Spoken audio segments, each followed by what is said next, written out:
Itigil po ang kasal. Ang nakakabighaning boses ng isang batang babae ang pumuno sa buong simbahan, dahilan upang mapalingon ang lahat ng naroroon. Lahat ay nagulat sa tila hindi kapanipaniwalang eksena, isang maliit na bata ang nagpapatigil ng isang marangyang kasalan. Hindi lamang ang mga bisita ang nagulat, kundi pati na rin ang groom at bride na parehong nasa altar na, kaharap ang pari. Ang pari mismo ay napalingon kay Sofia, na may tapang na sumigaw sa gitna ng seremonya. Agad na natigil ang lahat, at ang atensyon ng lahat ay napako sa batang babae na tila ba may dalang malaking revelasyon. Ngunit ang mas nakakagulat pa rito ay ang hitsura ng bata, tila carbon copy siya ng groom. Parang isang mini-me, ngunit bersyong babae, ng tanyag na bilyonaryong si Alejandro Almante. Sa kanyang inosenteng mukha, may halong tapang at determinasyon habang naglakad siya sa red carpet patungo sa altar. Walang pag-aalinlangan, hinailan niya si Alejandro papalayo sa babaeng ikakasal.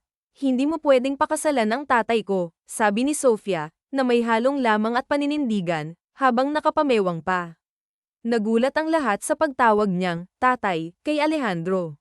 Maging si Alejandro ay hindi nakapagsalita agad, ngunit sa hindi maipaliwanag na dahilan, naramdaman niya ang tinatawag na, luksong dugo. Bumilis ang tibok ng kanyang puso, at sa unang pagkakataon, naramdaman niya ang kakaibang koneksyon sa batang ito. Ngumiti siya, yumuko upang pantayan ang taas ni Sofia, at mahinahon niyang sinabi, hindi ako ang tatay mo, baby girl. Nawawala ka ba? Hinaplos pa niya ang mahabang buhok ng bata, na parang may natural na pagmamahal na nadama. Ngunit paano nga ba nagkaroon ng ganitong sitwasyon? Sino si Sofia, at ano ang koneksyon niya kay Alejandro?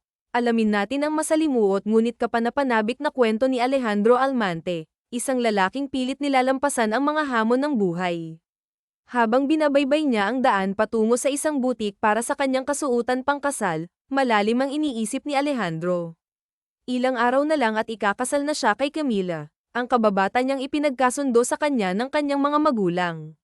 Ngunit labag ito sa kanyang kalooban. Sa puso niya, may isang babae lamang siyang pananggakwang ihaharap sa altar, si Isabela. Ang pangakong iyon ay nananatili sa kanya, kahit na 7 taon na ang lumipas mula nang mawala si Isabela sa isang trahedya. Noong gabing iyon, napuno ng saya ang kanilang usapan tungkol sa kasal na kanilang pinapangarap, sa mga pangalan ng kanilang magiging anak, at sa masayang pamilyang kanilang bubuuin. Ngunit ang lahat ng iyon ay nauwi sa bangungot ng bumangga sa kanilang sasakyan ang isang 10-wheeler truck. Mula noon, nagbago ang lahat kay Alejandro. Hanggang ngayon, hindi pa rin matanggap ni Alejandro ang masakit na pagkawala ng kanyang kasintahan, si Isabela, at ang kanilang magiging anak sana. Sa gitna ng kritikal niyang kondisyon matapos ang aksidente, agad siyang dinala ng kanyang mga magulang sa Amerika para ipagamot. Naiwan naman sa Pilipinas si Isabela, na noon ay nag-aagaw buhay. Makalipas ang ilang buwan, nagising si Alejandro mula sa 2 buwang pagkakakoma. Pagmulat ng kanyang mga mata, agad niyang hinayla ang dextrose na nakakabit sa kanyang kamay at nagpumilit bumangon. Ma'am, bakit niyo po ako dinala rito sa Amerika? Bakit ninyo iniwan si Isabela? Kailangan ko pong bumalik sa Pilipinas para sa kanya. Ang kanyang tinig ay puno ng pag-aalala at desperasyon. Nagkatitigan ang mag-asawa, ang mga magulang ni Alejandro, nang marinig nilang muli ang pangalan ng kasintahan ng kanilang anak. Halata ang bigat sa kanilang mga damdamin habang pinagmamasdan si Alejandro, na tila ba hindi alintana ang kahinaan ng kanyang katawan. Anak, may kailangan kang malaman, bungad ng kanyang ama, ngunit bago pa man siya makapagsalita ng tuluyan, hinawakan siya ng kanyang asawa, na tila pinipigilan siyang magsalita. Han, huwag na nating ilihim. Karapatan ng anak natin na malaman ang totoo. Mas mabuti nang malaman niya ito ngayon kaysa sa ibang paraan, wika ng ina ni Alejandro. Ang kanyang boses ay puno ng lungkot ngunit may paninindigan. Wala nang nagawa ang ginang kundi hayaang sabihin ng kanyang asawa ang katotohanan. Ngunit sa kabila ng kanilang alalahanin, alam nilang kailangan ng malaman ni Alejandro ang lahat. Ma'am, Dad, anong ibig niyong sabihin? Tanong ni Alejandro. Puno ng pagtataka at kaba ang kanyang mukha. Huminga ng malalim ang kanyang ama bago nagsalita. Anak, wala na si Isabela. Noong araw na dinala ka namin dito sa Amerika para magpagamot, bumigay na ang katawan niya. Kinabukasan, nalaman namin ang balita mula sa ina niya. Gusto sana naming isunod siya rito, Pero huli na ang lahat. Patawarin mo kami ng mommy mo, anak. Hindi namin alam na buntis siya. Kung alam lang namin, sana'y agad namin siyang dinala rito para magamot. Ngunit mas inuna ka namin dahil mas malubha ang kalagayan mo. Parang tumigil ang mundo ni Alejandro. Hindi niya magawang tanggapin ang narinig. Paulit-ulit siyang umiiling habang mabilis na tumutulo ang kanyang mga luha. Ang bigat ng katotohanan ay tila bagasam iris sa kanyang puso. Hindi. Nanumpa kami na hindi namin iiwan ang isa't isa. Magkakaroon pa kami ng pamilya, at nangako akong pakakasalan ko siya. Nangako kami pareho, kaya hindi niya pwedeng iwanan ako, umiiyak na sigaw ni Alejandro, puno ng sakit at kawalan ng pag-asa. Agad siyang niyakap ng kanyang ina, pilit siyang pinapatahan at pinakakalma. Ngunit habang pinagmamasdan ng kanyang mga magulang ang matinding sakit na nararamdaman ng kanilang anak, ramdam nila ang pagdurog ng kanilang mga puso. Sa kabila ng kanilang mga pagsisikap, lalo pang nagpupumilit si Alejandro na bumalik sa Pilipinas. Subalit, masyado pang mahina ang kanyang katawan at kinakailangan pa nitong magpahinga ng husto. Dahil hindi na nila makontrol ang emosyon ng anak, napilitan silang turukan ito ng pampatulog. Ang huling salitang namutawi sa kanyang bibig bago makatulog ay ang pangalan pa rin ng kanyang pinakamamahal, Isabela. Pagkagising niya, hindi na siya nagdalawang isip. Tumakas si Alejandro mula sa ospital at itinuloy ang kanyang plano na bumalik sa Pilipinas. Pagdating doon, diretso siyang nagtungo sa bahay ni Isabela. Ngunit sa kanyang pagkatok, wala siyang nadatnan. Sa halip, nalaman niyang matagal nang lumipat ang nakatira sa bahay na iyon. Sa gitna ng kanyang kawalan ng pag-asa, sinubukan niyang tawagan ang cellphone ni Isabela. Nang may sumagot, bahagya siyang nakahinga ng maluwag, umaasang siya na iyon. Ngunit sa halip na marinig ang boses ng kanyang kasintahan, ang malungkot na tinig ng ina ni Isabela ang tumambad sa kanya. Bumalik ang takot at kaba sa kanyang dibdib. Wala na si Isabela, Alejandro. Wala na ang anak ko. Iniwan na niya tayo, malungkot na wika ng ina ng dalaga nang magkita sila upang kumpirmahin ang malagim na balita. Hindi po totoo yan, tita. Nangako siya na hindi niya ako iiwan, at alam kong tutuperin pa rin niya iyon, sagot ni Alejandro. Pilit na kumakapit sa pag-asang buhay pa ang kanyang kasintahan. Patawarin mo ako, Alejandro, sagot ng ina ni Isabela, na bakas ang sakit sa kanyang mukha. Maging ako na kanyang ina ay nasaktan ng husto sa pagkawala niya. Pero tanggapin na lang natin ang lahat dahil kahit anong gawin natin, hindi na natin maibabalik pa ang buhay ng anak ko. Mula nang malaman ni Alejandro ang masakit na katotohanan, tuluyan nang naging miserable ang kanyang buhay. Hindi niya matanggap ang lahat at hindi niya alam kung paano magsisimula ulit nang wala ang babaeng pinakamamahal niya. Araw at gabi, walang tigil ang kanyang pag-inom at pag-iyak. Halos araw-araw din niyang binibisita ang puntod ni Isabela, at kulang na lang ay doon na siya tumira. Nag-aalala na ang kanyang mga magulang na baka maapektuhan ang kanyang isipan at kalusugan sa matinding pagluluksa. Ngunit hindi nila magawang sisihin ang anak, dahil saksi sila kung gaano kamahal ni Alejandro si Isabela. Maski sila ay nalulungkot sa pagkawala ng dalaga. Sa gitna ng kanyang pagdurusa, tumingala si Alejandro sa langit at buong pusong nanalangin. Diyos na may kapal, ang may likha ng lahat, alam kong ito ang unang pagkakataong lumapit ako sa inyo. Alam ko ring hindi ako naging perpekto at nagkasala ako sa inyo, pero bakit ito ang ginawa ninyong kaparusahan sa akin? Basag ang boses ni Alejandro habang umiiyak, nakaluhod sa loob ng simbahan, kaharap ang isang malaking krus. Hindi niya alintana ang mga mapanuring tingin ng mga taong dumadaan. Sa mga sandaling iyon, nais niyang ilabas ang lahat ng sakit sa kanyang puso, isang bigat na tila nagpapahirap sa kanyang paghinga tuwing pilit niyang itinatago. Matapos niyang bisitahin ang puntod ni Isabela ng paulit-ulit, dumiretso siya sa pinakamalapit na simbahan, umaasang doon ay makakahanap siya ng kahit kaunting kapayapaan. Sa bawat pagluha, paulit-ulit niyang hinihiling sa Diyos, sana panaginip lang ang lahat. Sana nasa koma pa rin ako ngayon at hindi pa nagigising. Ngunit ang katotohanan ay nananatiling masakit at hindi maitatanggi. Bakit niyo po kinuha ang mag-ina ko? Bakit sila pa? Bakit hindi na lang ako? Bakit kailangan kong mabuhay at maghirap ng ganito? Nagsusumigaw si Alejandro, puno ng hinanakit at tanong. Ngunit kahit anong sigaw niya, alam niyang walang sagot na darating. Hindi na niya maibabalik ang nakaraan.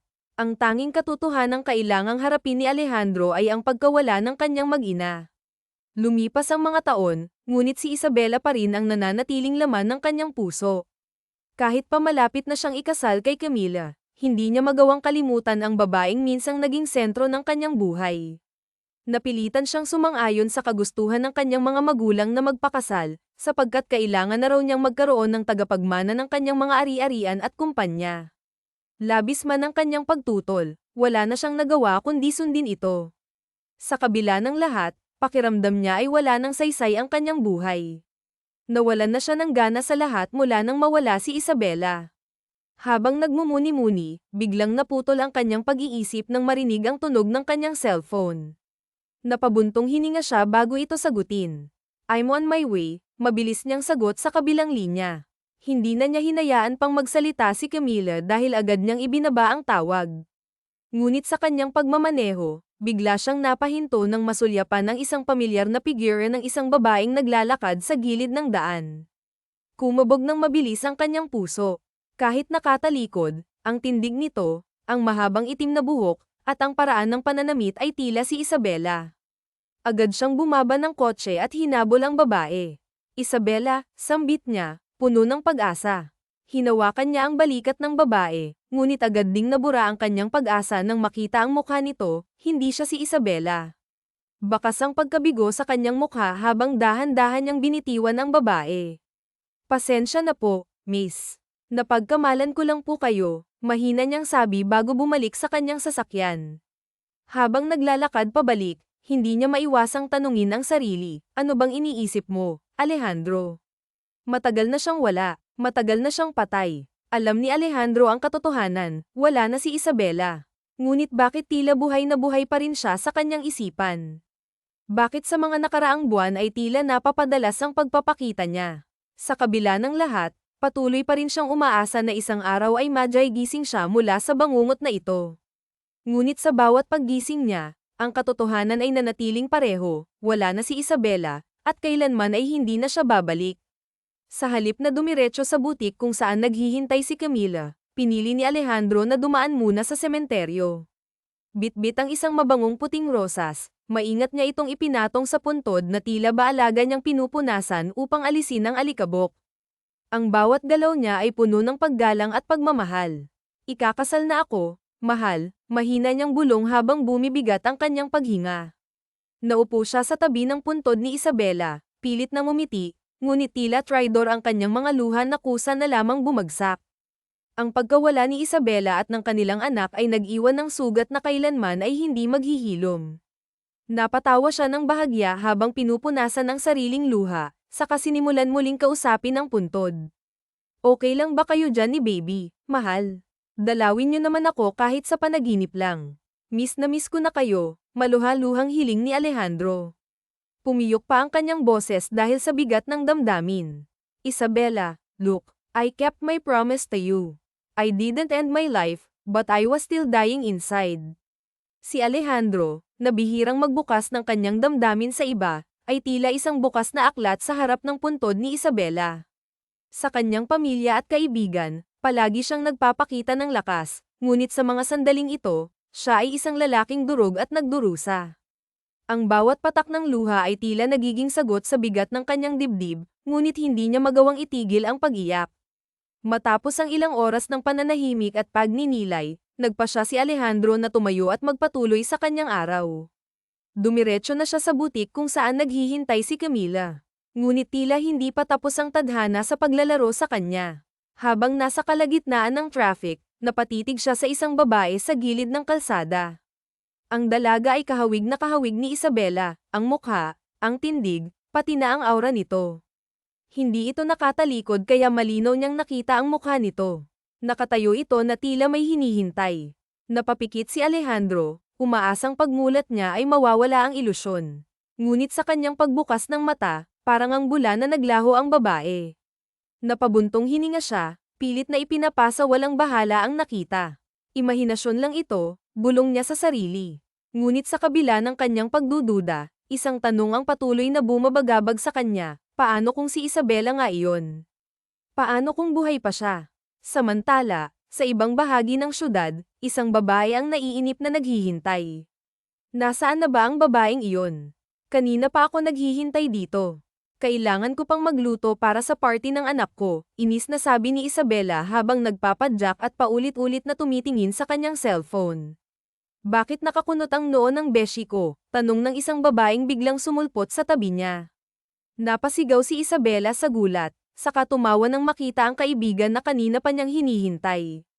Gusto mo bang malaman kung bakit hindi na humihinga ang beshi mo? Biro ng kanyang kaibigan, sabay kindat. Napailing si Isabela, hinayla ang kaibigan, at nagmadali na silang umalis. Ito naman, hindi mabiro. Alam mo namang sobrang traffic sa Manila, hindi ba? Habang naglalakad, nagpatuloy si Isabela sa pag-iisip ng mga gagawin. Kailangan pa nating bumili ng cake para kay Sofia. Maghahanda pa ako pag-uwi. Malapit nang matapos ang klase ni Han, at gusto ko siyang sorpresahin. Mag-aanim na taon na ang anak ko. Ano nga ba ang gusto niyang regalo? May nabanggit ba siya sa iyo? Bibilhin ko na para naman may kwenta akong ninang, tanong niya sa kaibigan habang nagmamadali. Nakaluwag-luwag ako ngayon, alam mo na, may bagong rocket ang beshi mo. Napabuntong hininga si Isabela habang iniisip ang tanging hiling ng kanyang anak, ang makilala at makasama ang ama nito, tulad ng ibang mga bata sa paligid niya.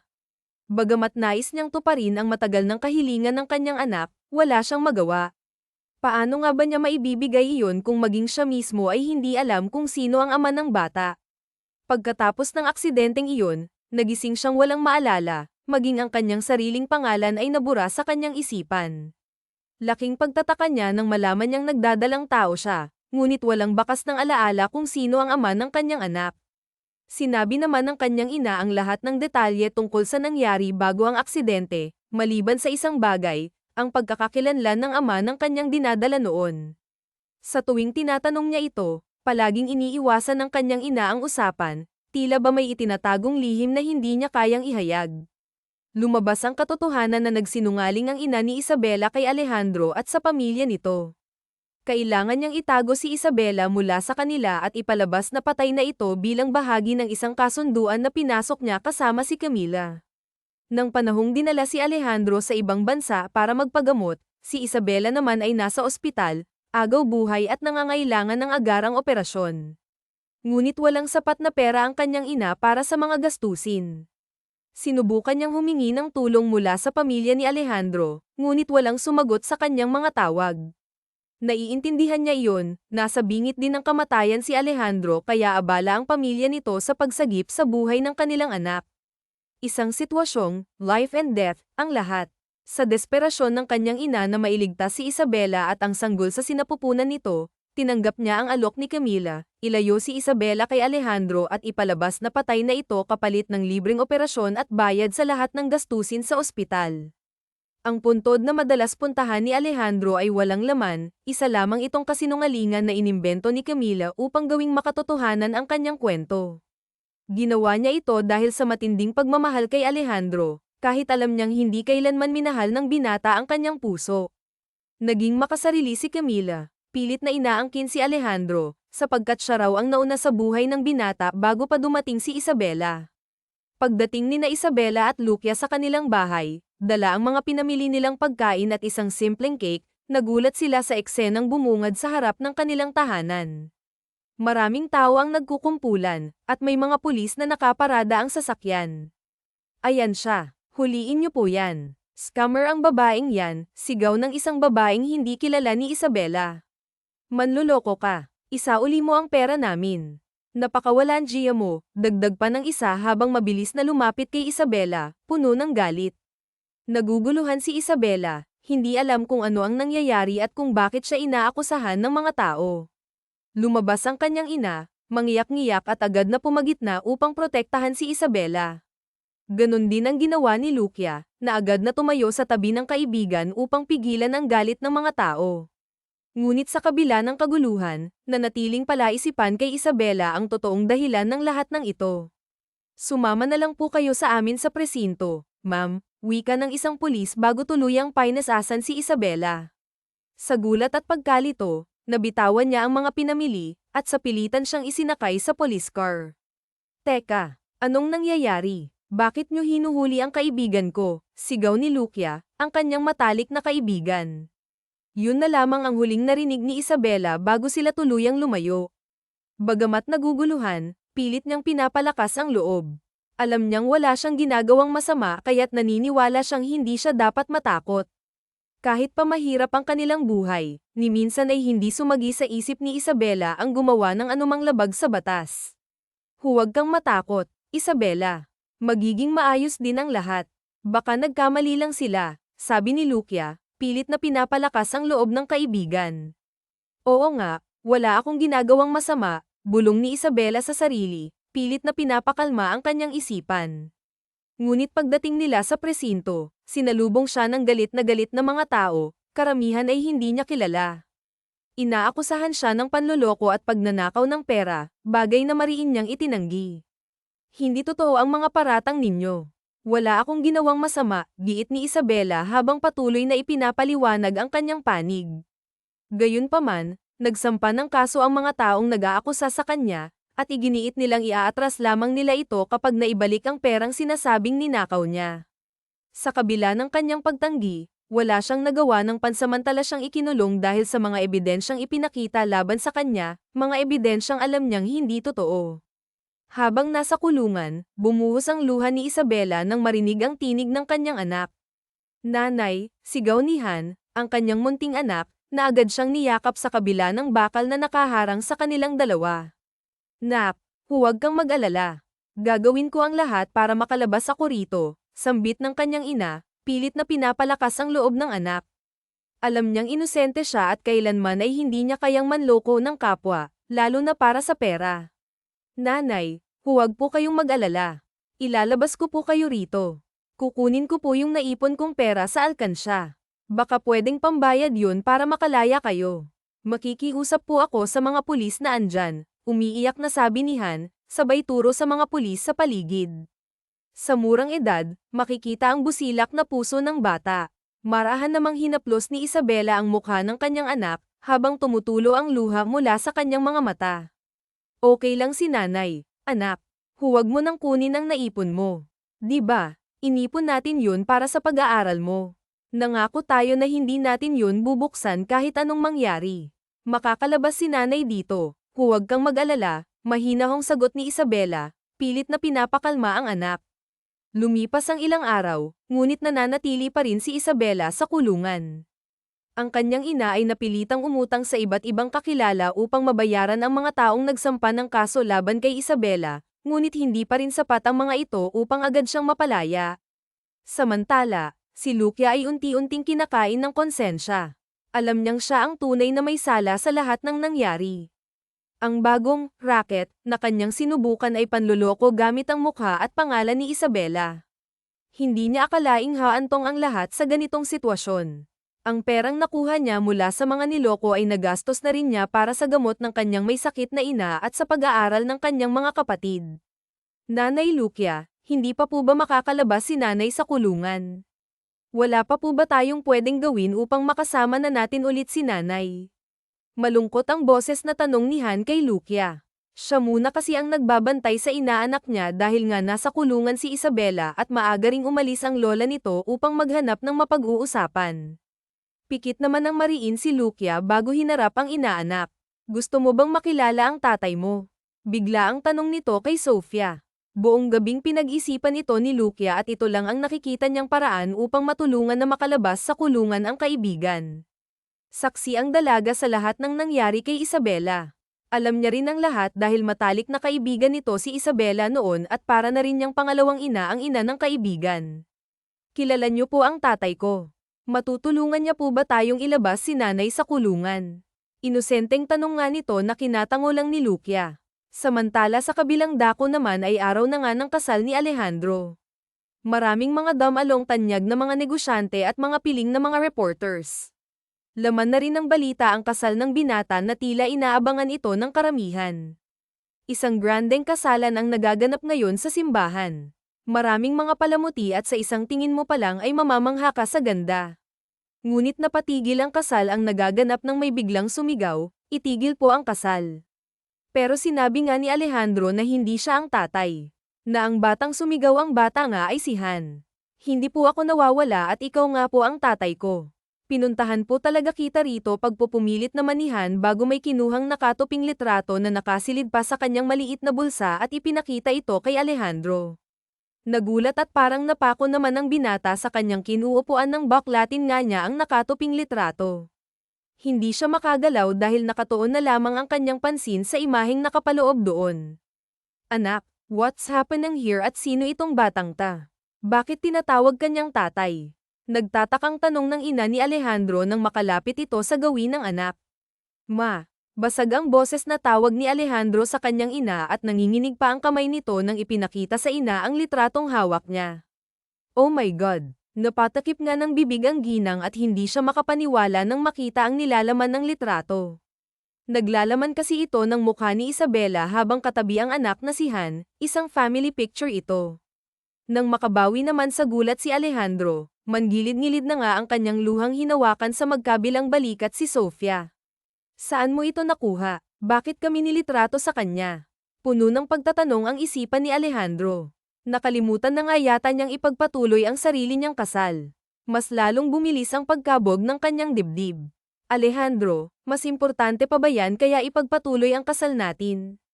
Nakakahiya na sa mga bisita natin, no? Mahina ngunit puno ng inis ang boses na sambit ni Camila. Ngunit hindi ito pinansin ni Alejandro, mas mahalaga sa kanya ngayon ang maliwanagan sa lahat. Gusto niyang malaman ang katotohanan tungkol sa dati niyang kasintahan na si Isabela. Bakit may batang tumutol sa kasal niya at nagpakilala pa itong anak niya? Nanay ko po siya, sabi ni Ninang, ikaw daw po ang tatay ko wika nga ni Sofia. Nanay, nasaan siya? Nasaan ang nanay mo? Sunod-sunod pa nga na tanong ni Alejandro sa bata at hindi na nga siya makapaghintay pa sa isasagot nito sa kanya. Yun nga po ang ipinunta ko rito, tatay. Nasa presinto po kasi ngayon si nanay, nakakulong po doon.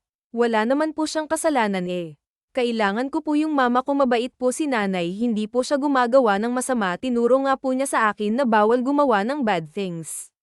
Kailangan niya po ng tulong mo, tatay. Malungkot ang boses na naging tugon ng bata kay Alejandro. Pumagitna naman ang ina ng binata. Alejandro, wala na si Isabela at pati ang anak mo, alam mo yun hindi ba? Kaya huwag kang maniwala agad sa sinasabi ng batang yan. Mas mabuti pang ituloy na muna ninyo ni Camila ang kasal, wika nga ng ina sa anak at pilit nang iningitian ang mga bisitang nakikiusyoso sa mga nangyayari.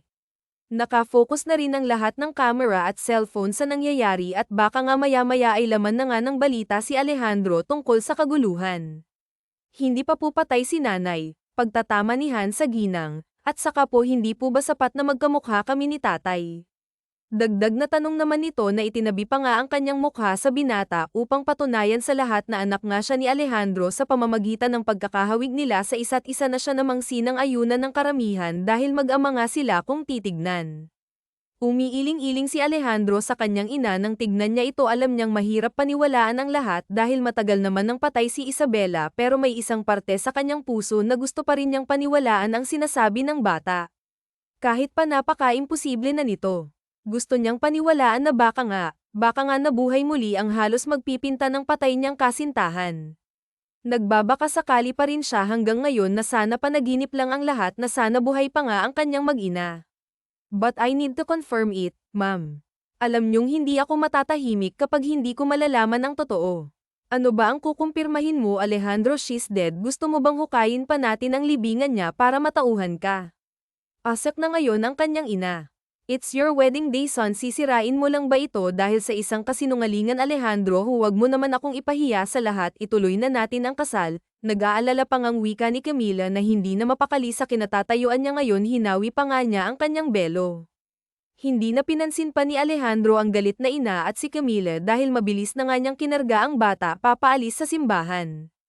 Tinawag pa nga siya ng kanyang mga magulang pati na ang mga magulang ng bride pero hindi na ito nag-aksaya pa ng oras na lingunin pa sila. Hindi naman kasi importante sa kanyang kasundo ang kasal na ta at hindi importante ang mga manghuhusga sa kanya. Pigil hiningang pumasok si Alejandro sa isang presinto kung saan siya dinala ni Han. Pagkatapos niyang takasan ang sariling kasal, hindi niya alam pero habang humahakbang siya papasok sa loob ay bumibilis din ang pagkabog ng kanyang puso. Hindi siya umaasa na si Isabela nga ang tinutukoy ni Han na ina niya kahit kita naman sa litratong ibinigay ng bata kanina. Ayaw niya kasing dagdagan ang sakit ng kanyang puso, ayaw niyang umasa at masaktan muli, ngunit salungat naman ang hinahangad ng kanyang puso. Nanay. Bumitaw si Han sa pagkakahawak niya kay Alejandro at patakbo nga itong tinungo ang isang kulungan dito sa loob ng presinto. Napalingon naman. Agad si Isabela nang marinig ang naging sigaw ni Sofia. Sofia, anak, sigaw nito at hinintay nga niyang makalapit si Sofia sa kanya upang mahawakan at mayakap siya nito, kahit may bakal sa pagitan nilang dalawa. Natigilan at hindi naman makagalaw si Alejandro sa kanyang kinatatayuan nang masilayan ng isang pamilyar na babae sa loob ng kulungan. Nag-uunahang bumuhos ang kanyang mga luha habang tulala itong pinoproseso sa utak niya kung si Isabela nga ba ang nakikita niya ngayon. Saan ka ba galing ha? Bakit hindi mo kasama ang ninang Lucia mo? Kanina ka pa hinahanap ng lola mo, pinag-aalala mo na kami anak eh. Akala ko kung napano ka na. Nag-aalalang sambit nga agad nito kay Sofia nang kumalas siya sa pagkakayakap sa anak. Sinuri pa nga niya ang anak kung maayos ba ang lagay nito. Nay, huwag po kayong mag-alala, may lalabas na po kita rito. Hindi ka na po magtatagal pa sa kulungan, nakangiti at mukhang excited na wika nga ni Sofia sa ina. Napakunot naman ang noo ng dalaga dahil sa sinabi ng kanyang anak. Anong sinasabi mo anak? At teka nga, saan ka ba kasi nagsusuot ha? Bakit hindi ka man lang nagpaalam sa lola mo na aalis ka o gag-ala ka? Yun ni Ninang Lucia mo. Sa susunod, huwag na huwag mo yun gagawin ha dahil aatakihin ako sa puso kapag may nangyari sa iyong masama. Nay, huwag po kayong mag-alala. Huwag po kayong mag-alala ni lola sa akin. Malaki naman na po ako eh. At sa katunayan nga po niyan, pinuntahan ko pa po si tatay sa kasal niya. Humingi po ako ng tulong sa kanya para ilabas ka po rito at magkakasama na tayo ulit. Ayun nga po siya masayang wika ni Sofia at itinuro nga niya si Alejandro na may hindi kalayuan na hindi pa rin gumagalaw sa kanyang kinatatayuan at tulala lang itong nakatingin sa mag-ina. Lumingon ni Isabela ang itinuro ng anak at nagkatitigan nga silang dalawa ni Alejandro. Unti-unti namang nanlaki sa gulat ang kanyang mga mata nang masilayan nga niya ang noon pang ang crush niyang lalaki. Nang minsan kasing nagbabasa si Isabela ng dyaryo na binili pa ng kanyang ina noon ay hindi niya sinasadyang makita ang litrato ni Alejandro na nakapaloob doon. Parati kasing laman ng balita ang binata noon dahil nga sa kumpanya nito naabot na hanggang sa labas ng bansa at naging tanyag din itong bilyonaryo sa Pilipinas. Marami nang nahuhumaling sa binata dahil sa taglay nitong kagwapuhan at charisma, at isa na nga rito si Isabela. Sa tuwing may nakikita nga siyang bagong diaryo o magazine ay patago nga niyang hinahanap doon ang litrato o balita tungkol kay Alejandro at paimpol nga niya itong itinatabi sa kanyang kwarto. Tumigil lang siya sa ginagawa niyang pagtatabi ng dyaryo nang mabasa niya sa balita na ikakasal na pala ito. Doon din siya nasaktan at itinigil na nga ang pagkahumaling niya sa binata dahil langit at lupa ang agwat nila sa estado ng buhay. Ngunit hindi malaman ni Isabela ang dahilan kung bakit bigla na lang bumilis ang pagtibok ng kanyang puso nang masilayan sa personal ang lalaki na ngayon ay nakapormal pang damit at nakatayo sa hindi kalayuan sa kanila. Napabalik lamang ang kanyang isip sa realidad nang makaramdam siya ng basa sa kanyang pisngi. Hindi niya namalaya na lamandes na pala ang kanyang mga luha sa hindi malamang dahilan. Ibinlik ni Isabela ang tingin sa kanyang anak dahil parang hindi tumitigil ang paninikip ng kanyang dibdib kapag ipinagpatuloy pa nga niyang titigan si Alejandro na titig rin sa kanya. Marahan naman niyang pinisil ang matambok na pisngi ng anak. Ikaw talagang bata ka, napakasuwabe. Inilapit ng kaunti ang kanyang bibig sa tenga ni Sofia upang may bulong, at saka bakit ka pumunta sa kasal niya at dinala mo pa siya rito? Nakakahiya naman ang ginawa mo anak. Ang anak niya kasing si Sofia ang may alam lang sa pagiging fangirl nga niya sa binata noon. Palagi nilang pinapangarap na makita ang binata, ngunit dahil malaki nga ang agwat ng estado nila sa buhay ay matagal na nga nilang tinanggap na hindi yun mangyayari. Nay, sabi po kasi sa akin ni Ninang Lucia na siya po ang tatay ko eh. Dinala niya po ako sa simbahan kung saan ikakasal si tatay. Sabi nga po niya sa akin na kailangan ko raw dalhin si tatay sa'yo para mailabas ka rito. At saka po sabi ni Ninang nakasalanan po niya ang lahat kung bakit ka nandito. Sana raw po nanay mapatawad niyo po si Ninang, mahabang paliwanag ni Sofia sa ina. Ginulo mo ang kasal niya. Napatakip sa bibig si Isabela dahil sa pagkabigla. Parang ganun na nga po nay. Masama po ba yun? Yun po kasi ang sabi ni Ninang sa akin bago niya ako iwanan sa simbahan. Gusto ko lang po kasing tulungan ka pati rin po si Ninang na makalabas dito, at si tatay daw pong makatutulong, saw inosenteng sagot ni Sofia sa ina. Anak naman bakit mo naman ginawa yun?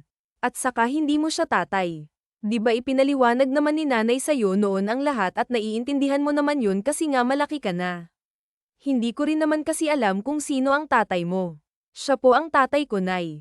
May ipinakita pa nga po si Ninang Lucia na litrato ninyong dalawa ni tatay pagpupumilit ni Sofia. Nahal ata ang pagiging inosente doon. Natigilan saglit si Isabela. Hindi niya alam kung paniniwalaan ba niya ang sinasabi ng anak niya at ang kanyang kaibigang si Lucia. Kung sana naaalala lang niya ang lahat ay madali sana niyang makikilala ang ama ni Sofia. Pero hindi kaya hindi niya alam kung anong paniniwalaan niya ngayon. Hindi naman maipagkakait ngayon ni Isabela na parang ang pinagbiyak na bunga si Sofia at si Alejandro ngayong malapitan nga niyang nakita ang mukha ng binatang kinahuhumalingan niya, pero hindi pa rin maliwanag sa kanya ang lahat kaya hindi niya dapat pangunahan ito. Lumapit na nga si Alejandro sa kinaroroonan nila kaya hindi naman magkanda-ugaga si Isabela sa kanyang kinatatayuan.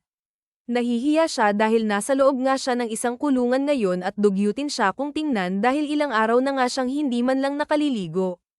Hay, wala sa sariling bati ni Alejandro sa babae.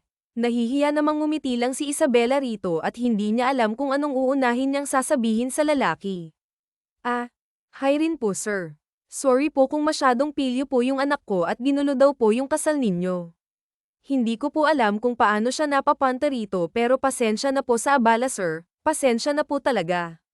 Ituloy niyo na po yung natigil niyong kasal. Hindyang paumanhin ni Isabela at yumuyuko-yuko pa ito sa binata dahil sa ginawa ng kanyang anak. Hindi makapagsalita si Alejandro. Umiwas siya ng tingin dahil hindi niya mapigilan ang pagtulo naman ng kanyang mga luha at mabilis nga niya itong pinahirin. You came back, pinilit ni Alejandro na maging tuwid ang kanyang boses, ngunit hindi niya ito mapigilan. Kumakabog ng malakas ang kanyang puso at nagbabadya na rin ulit tumulo ang kanyang mga luha habang nakatingin sa babaeng kaharap niya. Po, akala po kasi ni Tatay Nay na matay ka na daw. Ayaw niya nga po sanang maniwala sa akin na tatay ko siya kung hindi ko po ipinakita po yung picture mo, sabat naman ni Sofia. Sofia, tumigil ka na. Hindi mo nga siya tatay at saka bakit ka ba nangiistorbo ng busy na tao? Alam mo naman kung ano siya hindi ba, o kung sino siya at alam mo naman na importante ang kasal Nanay, tatay ko nga po siya. Bakit po ba ayaw mong maniwala sa akin di ba tatay? Binalingan nga ng tingin ni Sofia si Alejandro upang sumang-ayon ito sa sinabi niya, pero nginitian lang siya ng binata at biglang niyakap ng mahigpit. Alejandro. Napalingon si Alejandro sa taong tumawag sa kanya at dito na nga niya muling nakita ang ina ni Isabela na siyang unang pinuntahan niya noon upang kumpirmahin kung totoo bang wala na nga ang kanyang mag-ina. Anong ginagawa mo rito? Gulat na tanong ng ginang. Nabitawan pa nga niya ang kanyang mga dala nang masilayan ngang si Alejandro ito. Lola, buti naman po nandito na kayo. Si nanay po kasi ayaw maniwala na siya po yung tatay ko Sabi kasi ni Ninang, alam niyo po kung sino ang tatay ko hindi po ba? Tama ako, inosente na namang sumbong ng madaldal na si Sofia nang malapitan nga niya ang kanyang lola at itinuro pa nga si Alejandro. Hindi naman ito pinansin ang apo at bigla na lang hinailan niya si Alejandro palabas ng presinto upang doon mag-usap. Totoo ba yung nakita ko? Si Isabela po ba ang nasa loob? Buhay siya, at ang anak ko, hindi makapaniwala ang tanong ni Alejandro. Dahan-dahan namang tumango ang ginang bilang tugon. Pero sinabi niyo sa akin noon na wala na siya. Dinala niyo pa nga ako sa puntod niya tita. Nagsinungaling po ba kayo sa amin noon? Hindi na nga mapigilan ni Alejandro na tumaas ang kanyang boses.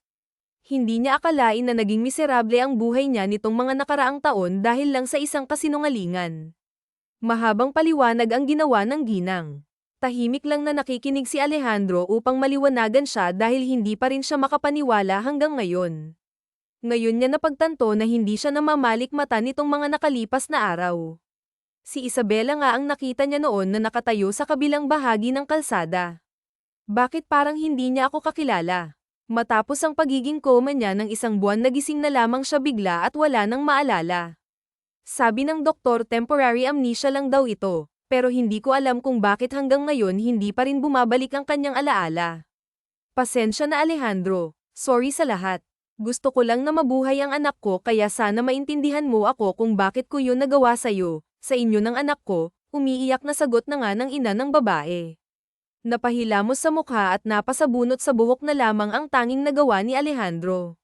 Bumuhos muli ang kanyang mga luha dahil iba't ibang klaseng emosyon ang nararamdaman niya ngayon, pero mas nangingibabaw pa rin sa kanya ang sobrang kasiyahan ngayong nalaman na nga niyang buhay na buhay ang kanyang mag-ina. Kukunin ko po ang mag-ina ko tita. Ilang taon po kaming noalay. Ilang taon ko pong nasayang ang mga panahon na dapat kasama ko sila, inaalagaan at minamahal. Gagawin ko po ang lahat para mabalik sa dati ang lahat, kahit hindi po ako naaalala ni Isabela. Gagawin ko ang lahat para mahalin niya ulit ako katulad ng dati, sambit nga ni Alejandro. Napatango-tango na nga lamang ang ginang habang pinapahiran ang mga luhang lumamas sa kanyang mukha. Alam nyo naman po tita na hindi ko po magawang magalit po sa inyo. Alam ko pong kaligtasan lang ni Isabela at ng apo ninyo ang iniisip nyo noon, at pasensya na po dahil wala ako sa tabi nyo ng mga panahon na yon. Huwag po kayong mag-alala dahil pagbabayaran ko po si Camille sa lahat ng ginawa niya, hinding-hindi niya kayo magagalaw. Niyakap ni Alejandro ang ginang at matapos ang pag-uusap ng dalawa ay inaasikaso na nga ni Alejandro ang paglabas ni Isabela sa kulungan. Binayaran na rin ang binata nilang lahat. Alam na rin ni Isabela ngayon na ang kanilang matalik na kaibigan ay totoong nanloko ng ibang tao at ginamit lang ang kanyang identity o pagkatao dahil sa sinabi ng kanyang anak kanina, pero kahit ganun ay hindi niya sinumbong ito sa mga pulis. Saksi kasi siya kung gaano nagpakahirap sa trabaho si Lucia para lang mabili ang mga gamot ng kanyang ina at mapaaral ang kanyang mga kapatid kaya hindi niya masisisi ang kaibigan kung gumawa ito ng masama dahil sa hirap ng buhay. Salamat po sa tulong ninyo sir. Hindi ko po alam kung paano po kayo pasasalamatan, pero maraming salamat po talaga. Nagpresenta pa po kayong ihatid kami sa amin, hulog po talaga kayo ng langit sir, at pasensya na po sa ginawa ng anak ko sa kasal nyo at sa mga pinagsasasabi ng anak ko, paulit-ulit na pasasalamat at paghingi ng tawad ni Isabela nang makalabas sila ng presinto hanggang sa makasakay sila sa mamahaling kotse ng binata. Hindi na nga mabilang pa ni Alejandro kung ilang ulit na nga nitong naririnig ang salamat at pasensya sa kanya kaya napapangiti na lang siya dahil walang pinagbago ang kasintahan niyang si Isabela. Maliban sa hindi niya maalala si Alejandro ay wala nang nagbago pa sa dalaga. Ito pa rin ang minahal na babae ni Alejandro. Tatay, titira ka po ba sa amin? Kaya mo ba kami inihatid kasi doon ka natitira? Nagningning ang mga mata na tanong ni Sofia na nakaupo ngayon sa likuran ng sasakyan.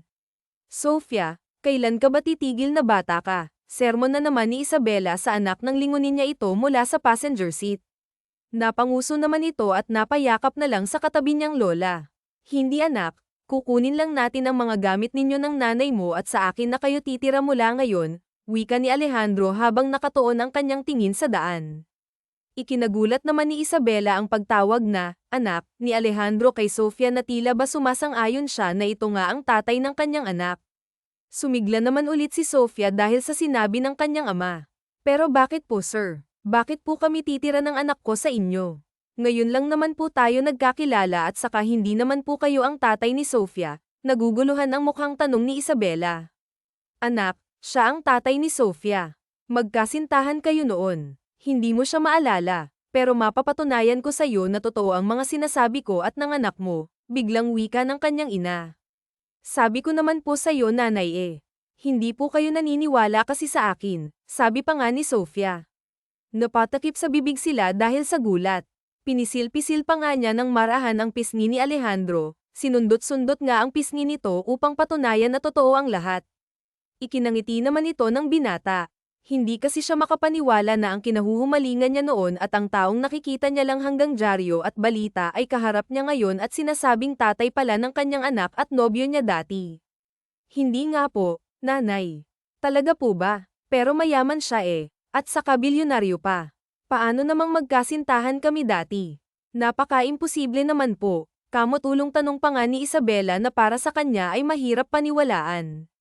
Believe it or not, it cannot change the fact that you are living in my house. Pupuntahan lang natin ang bahay nyo at kukunin ang mga gamit na dadalhin. I already talked to your mom and she said yes, Wika ni Alejandro dahilan upang mapaawang ng kaunti ang bibig ng dalaga sa pagkabigla na naman. Yay! Magsasama na kami ni tatay. May tatay na ako. Thank you, nanay. Mahal ko po kayo. Walang mapagsidlan ng sayang nararamdaman ni Sofia nang sambitin niya yon. Niyakap pa nga niya mula likuran ang kanyang ina at ama dahil sa kasayahan. Ikinagulat yun ni Alejandro pero saya naman ang nararamdaman ng puso niya. Mangilid-ngilid ang kanyang luhang napangiti. Hindi pa rin siya makapaniwala na makalipas ang 7 taon ay buhay naman pala ang kanyang mag-ina. Makalipas ang ilang minuto ay narating na nga nila ang siksikang bahay na nilipatan nila Isabela noon upang walang makakita at makakilala sa kanila. Bago nila niligpit ang mga gamit na dadalhin ay ipinakita muna ng ina ni Isabela ang napakaraming litrato na nakasilid sa pinakatagong kahon. Naglalaman ito ng mga litrato nila Alejandro at Isabela na itinago ng matagal ng ginang. Habang iniisa-isa ng dalaga ang bawat litratong hawak niya ay hindi niya mapigil ang lumuha. Naninikip ang kanyang dibdib sa tuwing pinagmamasdan ang mga litrato nila ni Alejandro. Doon na nga naniwala si Isabela na totoo ang lahat ng sinasabi ng anak at ng kanyang ina. Dating ang kasintahan niya si Alejandro at ito rin ang ama ni Sofia. Ipinaliwanag at sinabi ng kanyang ina ang lahat. Masakit mang malaman ng dalaga ang lahat pero lubos ang kanyang pasasalamat sa ina dahil sa ginawa nito. Kung hindi niya ginawa ang lahat ng iyon, matagal na sanang wala siya at ang kanyang anak. Pumayag na nga si Isabela na tumira sa bahay ni Alejandro para sa kanilang anak. Kahit naman kasi ganito kapilyo si Han ay bata pa rin ito at naghahangad ng kalinga ng isang ama. Pero ang ipinag-aalala nga niya ngayon ay ang pagtakas ni Alejandro sa sarili niyang kasal. Lumabas kasi agad sa balita ang nangyari kanina at nadamay pa si Han dahil nga ginulo nito ang kasal ng binata. Sinabihan naman siya ni Alejandro na huwag nang alalahanin ang lahat dahil aayusin naman niya ito. Pero hindi talaga maalis sa isip ni Isabela ang pag-aalala. Wow! Ang ganda naman ng bahay natin, tatay. Dito na po ba talaga tayo titira? Manghang sambit nga ni Han nang makapasok sila sa loob. Kada rating lang nila ngunit puro takbo agad si Han sa buong bahay, namamangha sa laki at linis ng loob na halata na yayamanan ng titira dito. Inilibot naman ni Isabela ang kanyang tingin at nakaramdam nga siya ng pagkapamilyar noon ngunit hindi lang niya maalala. This is our house. Dito tayo nagplano ng lahat noon, nakangiting wika ni Alejandro nang makita niya ang pagtataka sa mukha ng dalaga. Don't worry. Piling lang na tao ang nakakaalam sa lugar na ta. Hindi tayo masusundan ng mga reporters. Tipid na ngumiti lang si Isabela sa kanya pero sa loob-loob niya ay kinikilig ang buong sistema niya. Noon pa man ay pinapangarap na nga niya ang binata. Halos hindi makumpleto ang kanyang araw kapag hindi nakakabasa ng articles o balita tungkol kay Alejandro. Pero ngayon na nalaman na niya ang lahat ay hindi siya makapaniwala, lalo na nang malaman niyang ito pala ang amanihan. Tila dream come true ito para isang fun girl na katulad niya. Nabigla siya nang niyakap siya ni Alejandro, sobrang higpit ng yakap na para bang hindi na makakahinga pa si Isabela. I miss you so much, bulong nito na sakto lang para marinig ni Isabela. Kahit walang maalala ang dalaga ay parang kilalang kilala ng puso niya si Alejandro. Simula pa kasi kanina ay wala itong tigil sa pagtibok ng mabilis kapag nasusulyapan niya ang binata. Mas lalo itong nagwawala nang niyakap nga siya nito. Naramdaman ni Isabela ang pamamasa ng kanilang balikat. Hindi niya alam na tumatangis na pala si Alejandro habang yakap-yakap siya ng mahigpit. I thought I've lost you forever. Marahan na lang na tinapak-tapik ng dalaga ang likuran ni Alejandro upang kahit papaano ay makatulong nga siya sa pagpapatahan sa kanya. Halos buong araw ay palagi lang nakadikit at nakatingin si Alejandro sa kanyang mag-ina. Hindi nito inaalis ang tingin sa kanila dahil natatakot nga siya na baka kapag nawala sa paningin niya ang mga ito ay madyay gising siya sa magandang panaginip. Nakikipaglaro rin si Alejandro kay Sofia at ginagawa ang father-daughter bonding nila. Masaya naman ang puso ni Isabela dahil kahit hindi niya maalala ang lahat, magaan ang loob niya sa binata. Kinabukasan nga ay maagang nagising si Isabela upang maghanda ng almusal sa kanyang mag-ama. Nakagawian na ito ng dalaga dahil palagi naman siyang naghahanda ng almusal sa maglola noon. Kailangan niya ring paghandaan ng baon at mga gamit ng anak para sa pag-aaral nito. Preschool na kasi si Han at kailangan ng pumasok ngayon kasi lumiban ito kahapon. Nanay, iniwan muna ni Isabela ang ginagawa niyang pagluluto bago kargahin si Han nang makita niya itong gising na. Magandang umaga, anak. Masigla nga niyang bati rito. Ipinatong naman agad ni Han ang kanyang mukha sa balikat ng ina at ipinikit muli ang mga mata nito. Mukhang naalimpungatan nito dahil wala sa kanyang tabi ang kanyang ina paggising niya. Hinalikan na lamang ni Isabela ang anak bago bumalik sa kanyang ginagawa habang nakakarga ng isa niyang kamay ito. Napaigtad naman siya sa gulat nang may kamay din ang yamakap sa kanyang tiyan mula sa likuran. Bumilis ang tibok ng kanyang puso nang maramdamang ipinatong ni Alejandro ang kanyang mukha sa kabilang balikat din niya. Good morning, mamaos-maos ang boses na bati ni Alejandro kay Isabela. Ah, good morning din po, sir, nauutal pa nga na wika ni Isabela dahil sa kaba. Ramdam na nga niya ang pamumula ng kanyang pisngi dahil sa pinaghalong hiya at kilig. Napahigpit din ang paghawak niya sa sandok. Please, don't call me sir, Isabela. Hindi ka naman katulong dito. You are my daughter's mother at matagal ko na ring girlfriend, and soon you will going to be my wife. Napatakip na lang ng bibig si Isabela dahil sa sobrang kilig dulot ng mga sinasabi sa kanya ni Alejandro. Lumalakas na rin ang kabog ng kanyang dibdib sa naiisip na magiging asawa siya ng lalaking crush na crush niya noon. Huminga siya ng malalim upang pakalmayan ang nagwawala niyang puso at ipinagpatuloy na nga ulit ang ginagawa niyang pagluluto habang ganun pa rin ang ayos ng mag-ama sa kanya. Natutulog si Sofia sa kanyang bisig habang nakayakap pa rin si Alejandro sa kanya at ipinatong pa ang mukha nito habang kinakausap siya. Humiwalay lang si Alejandro sa kanya nang makitang nahihirapan at nangangalay na si Isabela kaya kinuha nito sa bisig ng dalaga ang nakatulog nilang anak. Ilang minuto lang ay tapos nang maghanda si Isabela. Gin-icing na nila si Sofia at sabay na nga silang nag-almusal bago pinaliguan at binihisan ng anak para sa pasok nito. Ihatid ko na kayo, wika ni Alejandro nang makitang nakahanda na ang kanyang mag-ina sa pag-alis. Ah hindi na po, sir. I mean Alejandro. Baka kasi may makakita pa sa atin sa labas at maging laman ka na naman ng balita. Okay lang naman na ako lang ang maghatid kay Han. Magtataksi na lang siguro kami, pagtutol nga ng dalaga.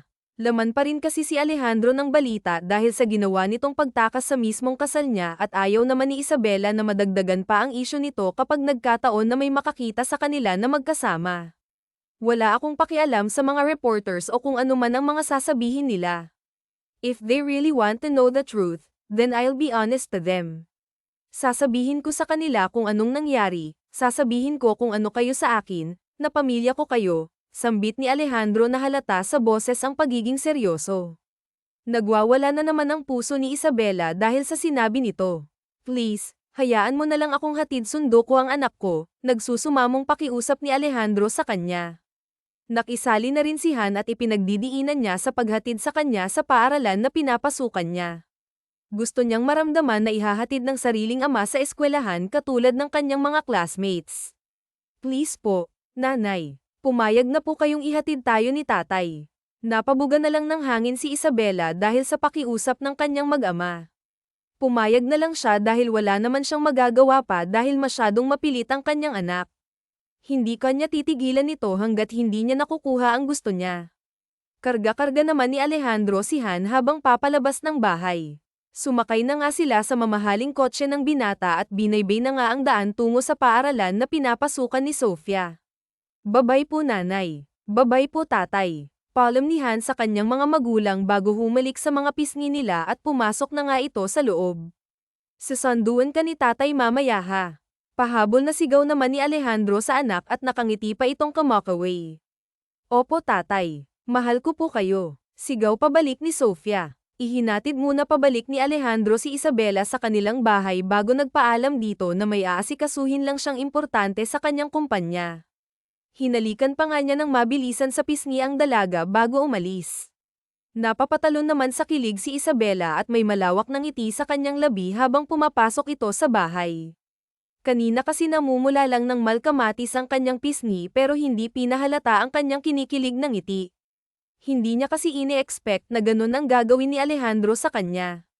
Pero hindi niya may iwasang mag-alala, pakiramdam niya kasi ay nagiging kabit siya ni Alejandro. Alam naman niya ang lahat tungkol kay Camila, alam niyang ito ang dahilan kung bakit napilitan ang kanyang ina na palabase na patay na nga siya at alam niyang arranged marriage lang ang namamagitan sa kanila ni Alejandro. Pero kahit alam niya yun ay hindi pa rin niya maiwasan na mag-isip ng kung ano-ano. Sa mata kasi ng publiko ay si Camila ang tunay na fiancé, ang orihinal habang siya ay napagkamalang kabit, querida number 2 nanograms binata at baka nga dahil dito ay madamay pa ng tuluyan ang kanilang anak. Napapabuntong hininga nga lamang si Isabela at nililibang na lamang ang sarili sa paglilinis ng bahay at sa pagliligpit ng mga gamit. Ayaw niya munang isipin yun. Gusto niyang sumaya at makasama muna ang kanyang anak, ang ama nito. Karapatan din naman ng kanyang anak na makapiling ang sarili nitong ama. Ibinagsak ni Isabela ang kanyang sarili sa malaking sofa sa living room, natapos na kasi niya ang paglilinis kaya napagdesisyonan nga niyang manood na lamang ng pelikula upang hindi mabagot. Ngunit pagbukas niya sa television ay si Alejandro agad ang napanood niya. Nilinaw nga ng binata sa kanyang press conference ang naging dahilan ng pagtakas niya sa sarili niyang kasal at kung sino ang batang babae na naging wedding crusher ng kasal niya. Nagulat pa nga si Isabela nang marinig ang pagpapakilala ni Alejandro kay Han bilang anak niya sa publiko at ang paglilinaw niya sa relasyon niya kay Camila. 7 years ago, nasangkot ako sa isang car accident. I was with my girlfriend back then. Nagising ako sa balitang wala na siya at ang anak namin. While nasa Amerika ako't nagpapagaling, hindi ko matanggap ang lahat. Halos walang araw na hindi sumisikip ang dibdib ko sa sakit sa tuwing iniisip ko na wala na yung mag-ina ko. 7 years, pero isang miracle ang nangyari in my wedding day. Sa araw din na iyon ay nalaman kong buhay pala ang mag-ina ko at ang batang babae na nanggulo sa kasal ko ay ang sarili ko palang anak. Ngayon ay kasama ko na sila sa iisang bahay. Hindi lang ako nandito para sagutin at linawin ang lahat ng mga katanungan ninyo. Nandito ako para ipaalam sa inyo na simula sa araw na to ay wala nang namamagitan na kasunduan sa pagitan ng dalawang pamilyang Almante at Gutierrez. I will never marry Miss Camila at puputulan ko na rin ang partnership ng kumpanya namin with them. And one thing more, gusto kong protektahan ang mag-ina ko sa issue na ito. Nakikiusap sana akong huwag nyo nang idamay ang mag-ina ko dahil biktima lang sila dito at wala silang kasalanan. I love them with all my heart, and ang tagal ko silang hinintay na makasama this past few years. Sobrang nangungulila ako sa kanila, but now na nandito na ako at kasama ko sila, mamahalin at poprotektahan ko sila, at kahit sino pa ang makabangga ko. That's all, thank you. Hindi mapigilan ni Isabela ang kanyang mga luha sa pagbagsak nang matapos niyang mapakinggan ang mensahe ni Alejandro sa kanyang hinandang press conference sa kumpanya nito. Yun pala ang sinasabi ng binata na asikasuhin niyang importante. Tinupad nga ni Alejandro ang sinabi nito kay Isabela na aayusin niya ang lahat. Sumapit ang hapon, at gaya nga ng ipinangako ni Alejandro ay sinundo niya ang kanyang anak sa paaralan. Agad namang sinalubong ni Isabela ng mahigpit na yakap ang binata pagkapasok pa lang nito sa pinto. Ito ang nakikita niyang paraan upang pasalamatan si Alejandro sa ginawa nito kanina sa publiko. Nanay, bakit niyo po naunang yakapin si tatay kaysa sa akin? Nakanguso nga ang bibig na reklamo ni Sofia. Nahihiya namang kumawala si Isabela sa pagkakayakap niya kay Alejandro. Namiss lang siguro ako ng nanay mo anak, pilyong sabi naman ni Alejandro sa anak na mula naman sa kilig ang mukha ng dalaga. Ikaw talaga, napakaseryoso mo talagang bata ka. Halika nga rito at namiss ka rin naman ni nanay, wika ni Isabela at niyakap nga niya ng mahigpit ang anak upang hindi na ito magtampo pa. Nakiyakap na rin si Alejandro sa kanila at hindi nga nagtagal ay nagtatawanan ang mga ito. Naging maayos naman ang takbo ng buhay nila Alejandro at Isabela sa iisang bahay kasama ang kanilang munting pilyong prinsesa. Sa katunayan nga ay muling napuno ng saya at tawanan ng buong bahay dahil sa kulitan nila. Hindi na nila pinapansin ang kung ano ang sasabihin sa balita o ng publiko ang tungkol sa kanila kapag lumalabas sila upang mamasyal lang. Wala nang mahihiling pa si Alejandro dahil ibinigay naman ng Diyos sa kanya ang noon pa may hinihiling ng puso niya. Malaki ang pasasalamat ni Alejandro sa Diyos at naging malapit na rin ang loob niya rito dahil sa tuwing sumasapit nga ang linggo ay nag-aaya si Sofia na magsimba na siyang nakagawian na nila. Paulit-ulit naman ang pasasalamat ni Alejandro sa Diyos tuwing nagsisimba sila dahil naalala nga niya noon na hiniling niya sa puntod ng dalaga na dalawin sana siya nito sa panaginip dahil namimiss na nga niya ito, ngunit iba naman pala ang plano ng Diyos, ibinalik nito kay Alejandro ang kanyang mag-ina na akala niya noon ay noalay na nga sa kanya. Ilang araw din na lumiban muna si Alejandro sa pagpasok sa sarili niyang kumpanya dahil nga mas gugustuhin niyang makasama ang kanyang pamilya, at sa pangalawang pagkakataon ay muling nahulog ang loob ni Isabela kay Alejandro. Hindi man niya naalala ang lahat ay alam niyang mahal na mahal niya ang binata. Hindi kasi mahirap mahalin si Alejandro dahil palagi siyang sinusurpresa nito ng bulaklak at mga regalo na hindi naman niya hinihingi sa lalaki. Pinapakilig din siya nito sa tuwing nagiging malambing ito sa kanya, kaya hindi talaga niya may iwasang mahalin ng tuluyan ang binata. Nanay, bilisan niyo po ang takbo, nandyan na po si tatay, sigaw ni Sofia. Natatawa namang sumunod si Isabela sa utos ng kanyang anak. Sinadya namang bagalan ni Alejandro ang kanyang pagtakbo dala-dala ang isang hose ng tubig. Nandidilat kanina si Isabela pero dumating ang kanyang mag-ama at ginulo nga ang ginagawa niya. Ngayon ay naghahabulan at nagbabasaan na nga sila ng tubig. Huli kayo, napasigaw si Sofia at si Isabela nang bigla silang yakapin ni Alejandro at paliguan ng tubig. Natatawa na lang ang mga ito at walang mapagsidlan ang kanilang sayang nararamdaman ngayon. Malaking ngiti ang nakapaskil sa kanilang labi habang pinagpatuloy pa rin ang paghahabulan at paglalaro. Nanay, gusto ko po ng kapatid, biglang sambit naman ni Sofia sa ina sa kalagitnaan ng paglalaro nila na siyang naging dahilan upang masamid sa sariling laway ang dalaga.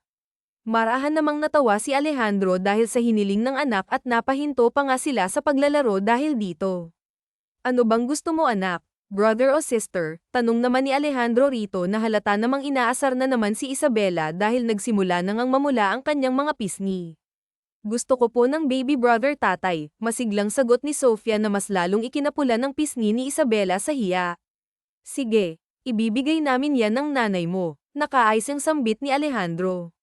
Mabilis namang pinalo ni Isabela ang braso nito dahil sa mga pinagsasasabi ng anak nila. Talaga tatay. Magkakaroon na po ako ng baby brother bukas, inosenteng tanong ni Sofia na ikinagahon ni Alejandro. Natawa na rin si Isabela dahil sa itinura ng kanyang anak at napuno na nga muli ng tawanan ang labas ng bahay. Nadant na naman sila ng mga magulang ni Alejandro at ina ni Isabela na ganun ang ayos. Matapos kasing magpa-presscon si Alejandro ay agad na sumugod sa bahay ang mga magulang nito upang kumpirmahin kung totoo nga ba ang sinasabi ng kanilang anak at doon na nga nila nalaman ang lahat ng magpaliwanag sa kanila si Alejandro. Masaya ang nararamdaman nila na makitang buhay si Isabela at ang kanilang cute na apo na nagsilbing wedding crush pa nga sa kasal ng tatay niya noon.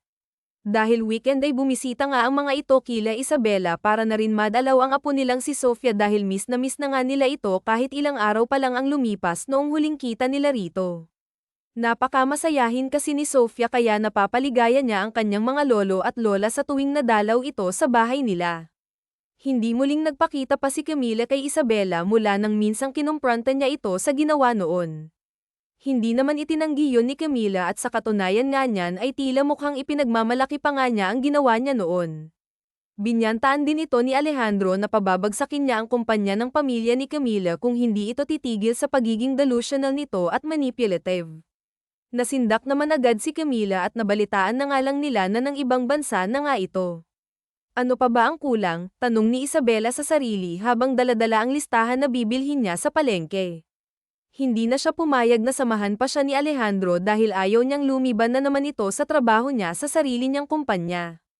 Kahit naman kasi mayaman siya at may-ari ng kumpanyang pinagtatrabahuhan ay kailangan niya pa rin namang magtrabaho dahil baka malugi ang kumpanya kapag napabayan niya ito. Habang busy sa titingin si Isabela sa bibilhin niya ay inaagaw naman ang kanyang atensyon sa mga tao na nagkukumpulan sa hindi kalayuan sa kanya at mukhang may nag-aaway dahil sa mga sigawan na naririnig niya. Hindi na sana niya ito papansinin at aalis na lang, pero narinig niya ang boses ng kanyang kaibigan na si Lucia na matagal nang hindi nagpapakita sa kanya dahil sa nagawa nito noon. Lucia, agad niyang isiniksik ang sarili para makita ang kaibigan sa unahan at nakita nga niya itong pinagtutulungan ng dalawang babae. Ano ba? Bitawan niyo nga ang kaibigan ko, sigaw ni Isabela at sa pilitan nga niyang tinatanggal ang mga kamay ng mga babaeng nasa buhok ngayon ng kaibigan at sinasabunutan nito. Huwag kang ang manggialam dito, sigaw pabalik ng isang babae at marahas siyang itinulak palayo. Dahil sa lakas ng pagkakatulak sa kanya ay hindi sinasadyang matamba si Isabela at mabagok ang kanyang ulo sa isang semento na dahilan upang agad na mawalan ng malay ang dalaga. Napatigil naman ang awayan nang makita ang nangyari. Isabela, Beshi, nag-aalalang tawag ni Lucia dito at marahang ay nalalayan ang ulo ni Isabela. Mabilis na dinala ni Lucia si Isabela sa malapit na ospital at tinawagan na rin ito ang ina ng kaibigan at sinabi ang nangyari. Hindi mapigilan ni Lucia ang maluha habang hawak-hawak ang kamay ng kaibigan. Sa ikalawang pagkakataon ay napahamak na naman ito ng dahil sa kanya. Lumayo na nga ito sa dalaga dahil nahihiya siya sa ginawa nito noon. Nalaman niya rin na pinoprotektahan pala siya ni Isabela sa pamamagitan ng hindi pagsabi sa mga pulis kung sino ang totoong may kasalanan, at palagi rin noong dinadalaw at binibigyan ng pera ang kanyang ina para makatulong sa gastusin, at may isang ang pagkakataon na nag-iwan si Isabela ng gamot at groceries sa harap ng bahay nila. Beshi, bakit ba kasi nangialam ka pa? Kaya ko naman ang sarili ko eh. Kung hinayaan mo na lang sana ako hindi sana tayo umabot dito sa ospital, humihikbing wika ni Lucia sa kaibigan. Agad namang pumasok ang nag-aalalang si Alejandro karga-karga si Sofia at ang magulang niya at ang ina ni Isabela. Ipinaliwanag ni Lucia ang lahat ng nangyari at hindi naman siya sinisi ng mga ito. Hindi naman kasi ginasto ni Lucia ang lahat ng nangyari. Buti na nga lang at hindi gaanong napalakas ang pagkabagok ng ulo ni Isabela at nasa maayos na kalagayan na ito. Nanay, gumising ka na po. Hindi pa po ninyo nabibigay sa akin ni tatay ang baby brother na gusto ko po eh, sambit ni Sofia sa natutulog ng ina. Marahan namang napangiti si Alejandro dahil nga sa sinabi ng anak at hindi rin mapigilan ng kanyang mga lola at lolo pati na si Lucia ang kanilang ngiti. Lumipas nga ang ilang oras at tuluyan na nga ring gumising si Isabela. Masakit ang bandang likuran ng kanyang ulo pero nakakaya naman niya itong indahin, pero may mga alaalang bigla-bigla na lang pumapasok sa utak niya. Ito ang mga alaala nila Alejandro 7 years ago. Dito na nga tuluyang bumalik ang alaala ni Isabela. Hindi naman mapigilan ni Alejandro na bumagsak ang kanyang mga luha dahil sa pagbabalik ng alaala ng kasintahan niya, pero may malalaman o wala ay hindi magbabago ito. Hindi magbabago ang pagmamahal niya sa dalaga. Dahil sa kabaitan ng Diyos ay agad na nakalabas ng ospital si Isabela. Humingi naman din agad ng tawad ang kanyang kaibigang si Lucia dahil sa nagawa nitong kasalanan noon sa kanya, at ang pag-iwas niya rito, nagbabagong buhay naman na siya at hindi na nanloloko ng iba pang tao para lang sa pera. Pinagsasabay-sabay na nga niya ang mga trabaho niya para mabili ang gamot ng ina. Hindi naman ito dinamdam ni Isabela dahil nga naiintindihan niya ang pangangailangan ng kaibigan. Mahal ako na dyan. Diba sabi ko naman sa'yo na magpahinga ka na at huwag ka munang gumagalaw-galaw. Kalalabas mo pa lang sa ospital, mahina hong sermon ni Alejandro kay Isabela nang makitang naglalaba ito ng mga damit nila. Matagal nang sinasabi ni Alejandro na kumuha na sila ng mga kasambahay dahil kaya niya naman itong paswelduhin kahit 100 pa ang kunin nila at para na rin hindi na mahirapan pa si Isabela sa mga gawaing bahay. Pero sadyang napakatigas talaga ng ulo ng dalaga dahil hindi ito pumayag. Kaya niya na raw ang mga gawaing bahay nang walang tumutulong sa kanya at isa pa, ito lang ang libangan niya sa tuwing wala ang mag-ama sa bahay. Simula noon ay ito na ang dinadahilan ni Isabela sa tuwing nagbabalak si Alejandro na kumuha ng katulong. Naku mahal, sisiw lang sa akin to. At saka nabagok lang naman ang ulo ko, hindi naman ako naputulan ng kamay, pabirong sambit niya kay Alejandro. Napapailing na lang ang binata sa kanya. Kumuha na lang kasi tayo ng mga katulong, mahal, pagpupumilit pa nga ni Alejandro nang yakapin niya ang dalaga. Ano ka ba? Kaya ko na nga, totoo kasi laki naman kami sa hirap eh. Kaya alam ko ang ginagawa ko eh. Paano kapag buntis ka? Ikaw pa rin ba ang gagawa ng lahat ng gawaing bahay dito? Ayokong ang nakikitang nahihirapan ang misis ko, nakangusong paglalamang na usual ni Alejandro. Naku naman po. Ito na naman tayo, naglalambingan na naman pala ang mga beshi ko rito kaya naman pala pudpud na yung daliri ko kakaalis na. O baka naman gusto nyo ako na ang magtuloy ng nilalabhan nyo. Natawa na nga lamang sina Isabela at Alejandro dahil sa bigla ang pagdating ni Lucia at nakita nga sila sa ganoong posisyon. Matapos kasi ang nangyari ay nabalik na ang dating pagkakaibigan ng dalawa. Parati na ring dinadalaw ni Lucia ang kaibigan dahil nga yun ang gusto ni Alejandro upang hindi naman mabagot si Isabela sa bahay nila. Binigyan din ni Alejandro ang matinong trabaho si Lucia at sinagot na rin ito ang pagpapagamot ng may sakit na ina at pagpapaaral ng mga kapatid upang wala na itong problemayan pa.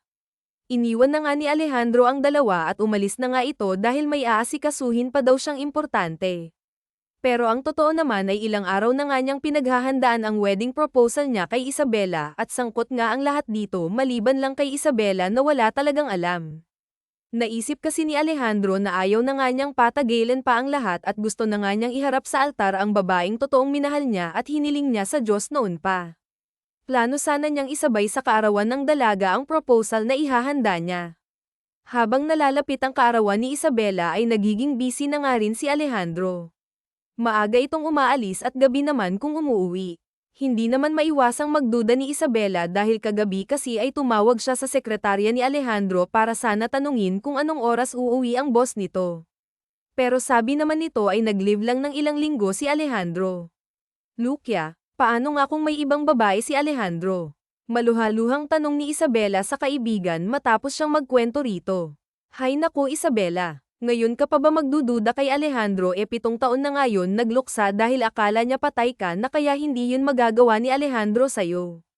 Baka nga busy lang ang tao o baka naman may hinahandang malaking event, wika ni Lucia, pinipigilan niya ang sariling sabihin ang totoong dahilan kung bakit nitong mga nakalipas na araw ay palaging wala sa bahay si Alejandro. Ayaw niyang ibuking ang surprise ni Alejandro sa kanya eh. Paano nga kung may babae siya? Paano na ako? Paano na kami ni Hana? Lalo na yung anak ko, yung anak namin. Naiiyak na tanong ni Isabela sa kaibigan. Nagtataka naman si Lucia dahil sa mga ikilos ngayon ni Isabela. Nakikita niya kasing palagi itong nagiging emosyonal at kung yayain naman siyang mamasyal, palaging umayaw ang kaibigan niya dahil pagod daw ito at gustong matulog, kahit naman walang masyadong ginagawa. Pinaningkitan ng mata ni Lucia si Isabela nang maghinala na ito. Napatakbo naman agad si Isabela sa kusina at doon sumuka ng sumuka kaya siya sinundan ni Lucia. Nagkatitigan sila na parabang nag-uusap ang kanilang dalawang mga mata. Magiging ninang na ulit ako. Napatalon-talon sa tuwa si Lucia na agad naman siyang pinatigil ni Isabela dahil nga wala pang nakakaalam sa pagbubuntis nito. Gusto sana niyang isurpresa pa rin si Alejandro at ang kanyang anak na si Han na palagi silang kinukulit tungkol sa kagustuhan nitong magkaroon ng baby brother. Sumapit pa nga ang kaarawan ni Isabela ngunit agad itong nalungkot na wala man lang natanggap na bati galing sa mga mahal niya sa buhay, emosyonal pa naman siya ngayon. Pati si Alejandro at Sofia ay nagpanggap na hindi nila naaalala ang kaarawan nito dahil nga sa surprise na hinihila. Umalis ng maaga ang kanyang mag-ama at akala naman ni Isabela na pumasok sa eskwela si Sofia at sa kumpanya naman ni Alejandro. Naiwan siyang nag-iisa sa bahay at mabigat ang dibdib. Hindi rin siya dinalaw ni Lucia kaya mas lalo itong nalungkot. Pero agad din naman yun napalitan ng iyak at kasiyahan ng may sumando sa kanya at dinala siya sa isang yate. Naroon lahat ng kanyang mahal sa buhay, si Alejandro, Sofia, Lucia at ang kanyang ina naroon hinihintay nga siya. Ginawa na nga ni Alejandro ang matagal na nga niyang pinaghahandaan, inalok na nga niya ng kasal si Isabela sa harap ng mga mahal nila sa buhay. Kasama rin ang magulang ni Alejandro. At, oo naman, ang isinagot ni Isabela dahil matagal na nga rin niya ang gustong ikasal sa lalaking tanging laman ng kanyang puso. Ngayon ay pagkakataon na rin ni Isabela na isorpresa ang lahat. May sasabihin po sana ako sa inyo, pero huwag po kayong magugulat, malungkot ang mukhang simula ni Isabela. Nag-alala naman ang mukha nilang lahat na hinintay ang sasabihin ng dalaga. What's the problem mahal? May nangyari ba sa'yo? Nag-aalala ang tanong ni Alejandro sa kanya. Unti-unting sumili ang ngiti sa labi ni Isabela. Buntis ako. Magkakaroon na ng kapatid si Han, masiglang sabi nga ni Isabela at mabilis na niyakap pang gulat na si Alejandro, humiyaw naman sa sobrang kasayahan si Han dahil nga magkakaroon na nga siya ng kapatid. Triple ang selebrasyon na ginawa nila sa loob ng yate, una rito ang kaarawan ni Isabela, ang wedding proposal ni Alejandro, at ang pagbubuntis nga niya na puno ng tawanan at biruan ang lugar. Hindi nga namalaya ni Isabela na nasa gitna na pala sila ng dagat. Salamat dahil bumalik kayo sa akin, Isabela. Hinding-hindi ko nahahayaan na iwanan ninyo ako ulit, sambit ni Alejandro habang yakap-yakap ang magiging asawa niya. Salamat sa ilang taong paghihintay Alejandro, hinding-hindi ka na namin iiwanan pa mahal na mahal ka namin ng mga anak mo, sabay na pinanood ng dalawa ang fireworks na pinahanda nga ni Alejandro. Nagtagal pa nga ito ng ilang minuto at ang gabing ngang yun ay ang isa sa mga hindi malilimutan ni Isabela na nangyari sa buong buhay niya. Hindi na pinatagal pa ng dalawa at ikinasal na nga sila matapos ang 1 buwan. Maliban kasi sa wedding proposal ay matagal na ring pinaghandaan ni Alejandro ang kasal nila at ngayon nga ay matutupad na ito. Ligtas namang naipanganak ni Isabela ang lalaki niyang anak matapos ang ilang buwan na paghihintay. Ngayon nga ay ang maliit nilang pamilya ay unti-unti nang lumalaki nang mabuntis ulit si Isabela at lalaki naman ito. Hindi nagsasawa ang dalawa na mahalin nila ang isa't isa at ang mga munting prinsipe at prinsesa ng kanilang tahanan, kahit man ipinaglilingkod at dito na nga nagtatapos ang kwentong pagmamahalan nina Isabela at Alejandro kasama ang kanilang mga chikaiteng, ang sobrang makulit na wedding crusher na si Han.